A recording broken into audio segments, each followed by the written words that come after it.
Just quickly, Everton's prospective new owners are reportedly interested in replacing Sean Dyche. No surprise there, with former Chelsea boss Maurizio Sarri. Be interesting. Do you remember the Chelsea fans hated him, got him out? He won the Europa, didn't he? Yes. Yeah. And was he the manager that tried to get Kepa off? Yes, but also, do you remember he was the one I think who moved Kante into that? Was it a more advanced role? And people were like, no. Wasn't that Lampard? No, Lampard did it after Sarri. Oh, fine, okay. They both did it.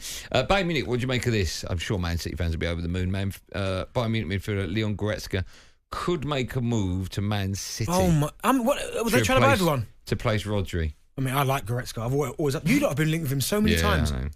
Yeah, I like Goretzka. Good player. Animal. Good player. And football writer Henry Winter joined the Breakfast Show this morning and said that Man United haven't shown any signs of improvement under Erik Ten Hag.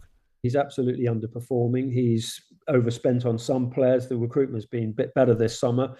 But it's just not good enough, and the lack of heart is worrying. I mean, look, there were positive signs. Marcus Rashford was good in the first half. He was back to his old best, which you can always tell with Rashford when he starts nutmegging defenders. There were some encouraging signs, but with Manchester United, as you guys have been discussing, it seems to be one step forward, one step back. Don't say it. I'll say anything. Okay. A lot of people have texted now about progression. Yeah, but I said if Man United win the Europa League, then it's progression. Yeah, even if they finish 15th? Yes. Okay. I can see the latter of that happening this year. 03717223344. Paul is a Man United fan. Hello, Paul. How are you? Hiya, I'm great, thanks. You don't sound it. No, I think everyone's overreacting. I mean, we've been beaten in the last 4 games. We've won 2, drawn 2, scored 11, conceded 1 goal. I just think it needs a little bit more time. I think this season is probably, when we get to the end of the season, this is where it's going to be Let me ask, right, Paul. I understand what you're saying. You make some good points. But why can't he get it right now? Why does he need more time? What will change between now and Christmas? Well, hopefully Xerxes and Ugarte will bed in over the next few weeks. Okay. Rasmus Højlund has come back from injury. Yeah. De Ligt as well is slowly embedding him. So, I don't know, maybe over the next couple of months, hopefully, I dream that we can put some good performances together. Yeah, and a good run. I was having a conversation with Bentley before, and he said, it might have been Joe, actually, the producer, and one of them said to me, yeah, but you had time last year. And I was like, yeah, but last year we had loads of injuries. This year we don't have any injuries at the moment. I know you said a few players are coming back, but the majority of that team now is ready to go. And I looked at the performance last night and I just thought, why can't he get a tune out of them? Yeah, I know. Ultimately, really, it come down to, obviously, an error from Eriksson. If he didn't make that error, we would have won. And obviously their goalkeeper did some incredible saves as well. I know people don't like saying it, but we were unlucky, but people don't look at it that way. We scored 1 goal. Well, yeah. But again, as again, what Paul said there, yeah, you scored 1 goal, but you create so many chances.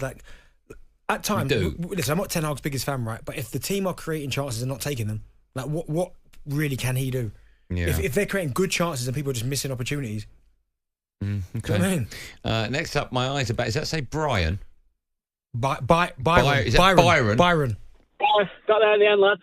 Hello, Byron. How are you? Good, mate. How are you, Ben? You all right, pal? I'm good, pal. You all right? Off we go. Yeah, I'm the same as you, Andy.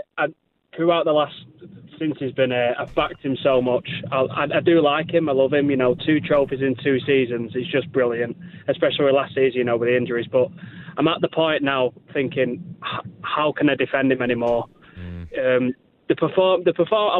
watched the game last night, and there was some decent. Rashford played all right, but the second half was dreadful, absolutely dreadful. And Eriksson, I know he scored a nice goal, but got caught out for the goal. And I think Onana's. There's so many things that I think are just wrong and probably add up in the spotlight to making Ten Hag look worse than he is. But I've just got no answers for him at the minute.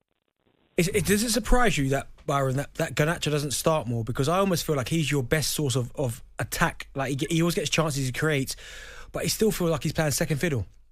Yeah, absolutely. He has to start, no question. I think he's got Ten Hag, he's got some form of loyalty to Rashford that I think he needs to be more strict with and just let go.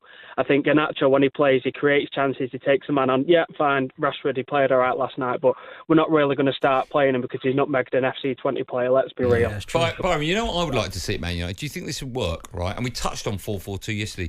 Do you think Garnacho on the left, Ahmed on the right, Bruno and, let's say, Kobe in the middle, and then 2 strikers? Yeah. That is it. I think he needs to. Obviously, we've got many attacking options. We can't have, but we need to play our best team, and Garnacho is a part of that. And I think he chops and changes the team too much as well. I know Maguire came in last night, but just play your best team. They're what get you results. Yeah. Do you know what? The only thing about that, because Manchester United out of possession are not very good. If you go with those 2 in the middle of the park, oh my goodness, teams will just run through you.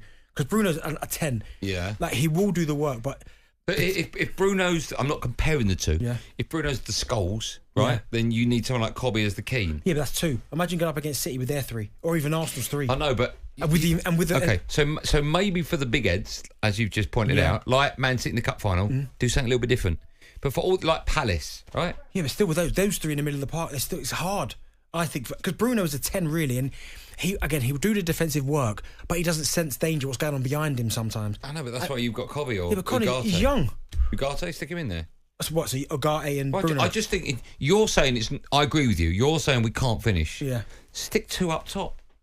Yeah. Was it you that said yesterday that even if you've got someone alongside you, even if your first touch is bad, it bounces off you? Yeah. Maybe we need that. And 4-4-2 has traditionally been Man United's way for a long time. I just wouldn't trust Manchester United out of possession. I'd like to see that. talkSPORT Drive with Andy Goldstein. Monday to Friday afternoon from 4 on AM, on DAB, via the talkSPORT app and on your smart speaker. talkSPORT.